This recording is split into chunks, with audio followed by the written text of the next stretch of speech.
పశ్చిమ గోదావరి జిల్లా పాలకొల్లు మండలం బగ్గేశ్వరంలో ఆదివారం ప్రభుత్వ రేషన్ దుకాణంను మంత్రి నిమ్మల రామానాయుడుతో కలిసి కేంద్ర మంత్రి శ్రీనివాస్ వర్మ ప్రారంభించారు. ఈ సందర్భంగా మంత్రి రామానాయుడు పనితీరుపై కేంద్ర మంత్రి శ్రీనివాస్ వర్మ ప్రశంసల వర్షం కురిపించారు. 175 నియోజకవర్గాల్లో ఏ ఎమ్మెల్యే చేయని విధంగా మంత్రి రామానాయుడు అన్ని అభివృద్ధి కార్యక్రమాల్లో పాల్గొంటున్నారని అన్నారు. ఇదే కాకుండా ప్రజలకు అనునిత్యం అందుబాటులో ఉంటున్నారని కేంద్ర మంత్రి పేర్కొన్నారు.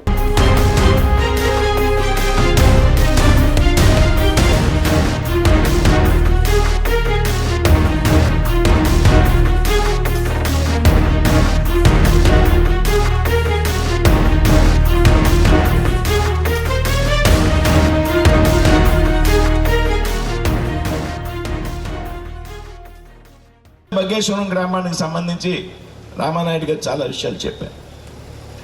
ఆయన కూడా చాలా ఇష్టమైనటువంటి గ్రామం అని చెప్పారు రామానాయుడు గారు. రామానాయుడు గారు నేను మంచి మిత్రులు. డిఎన్ఆర్ కళాశాలలో భీమవరంలో విద్యార్థి సంఘాల్లో పనిచేశాం, అనేక ఉద్యమాలు చేశాం. లాఠీలు దెబ్బలు తిన్నటువంటి పరిస్థితి, అరెస్ట్ అయినటువంటి సందర్భం ఉంది.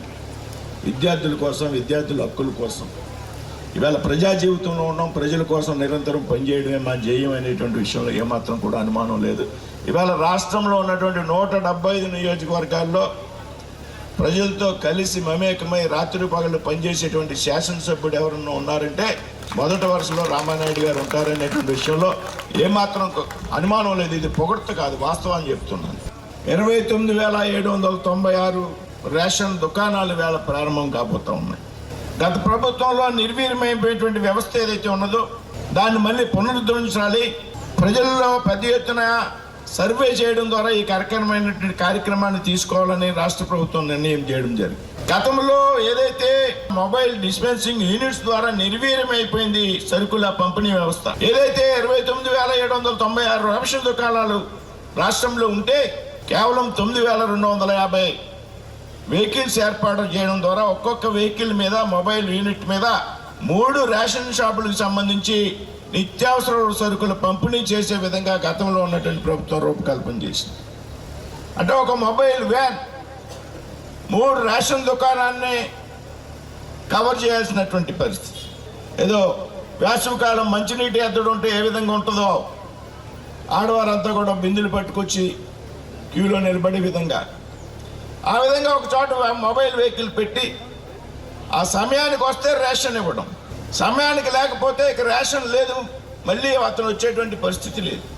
రేషన్ దుకాణాల ద్వారా నిత్యావసర జరిగేటువంటి పంపిణీ కార్యక్రమం ఏదైతే ఉందో దీన్ని పెద్ద ఎత్తున మనంతా కూడా స్వాగతించాలి. పెద్ద ఎత్తున మీరంతా కూడా ఉపయోగించుకోవాలి. ప్రజల కోసం పనిచేయాలి, ప్రజల అవసరాలు గమనించాలి, ప్రజలకు ఏదైతే మంచిదో అదే చేయాలనేటువంటి ఆలోచన ఉన్నటువంటి ప్రభుత్వం ఇవాళ ఉన్నటువంటి ప్రభుత్వాలు. కానీ 19లో మీరు అంతా నమ్మారు. ఒక అవకాశం ఇమ్మన్నాడు, కోటేశారు, ఇచ్చారు, పెద్ద ఎత్తున పూర్తిగా దుర్వినియోగం చేశారు. కేంద్ర ప్రభుత్వం ఈ విధంగా పెద్ద ఎత్తున సహకారం ఇస్తుంటే గతంలో ఉన్నటువంటి ముఖ్యమంత్రి పిల్లలకి వెలిసినటువంటి కోడిగుడ్డు మీద కూడా వాడు ముఖ చిత్రాన్ని వేసుకుని ముద్ర వేసుకుని ఇచ్చినటువంటి దౌర్భాగ్య ముఖ్యమంత్రి గతంలో ఉన్నటువంటి ముఖ్యమంత్రి. ఇవాళ నిధులు కొరత ఉన్నది పెద్ద ఎత్తున ఈ రాష్ట్రానికి. కేంద్రం పెద్ద ఎత్తున సహకరిస్తోంది ఇవాళ ఆంధ్రప్రదేశ్ రాష్ట్రానికి. ఈ విధానానికి స్వస్తి పలకాలి. ఆ ఆలోచనతో ఇవాళ రేషన్ దుకాణాల ద్వారా మాత్రమే నిత్యావసర సరుకుని పంపిణీ చేయాలి. నెలలో 1వ తారీఖు నుంచి 15వ తారీఖు వరకు పంపిణీ చేయాలి. ఉదయం 8 గంటల నుండి 12 గంటల వరకు, సాయంత్రం 4 నుండి 8 గంటల వరకు.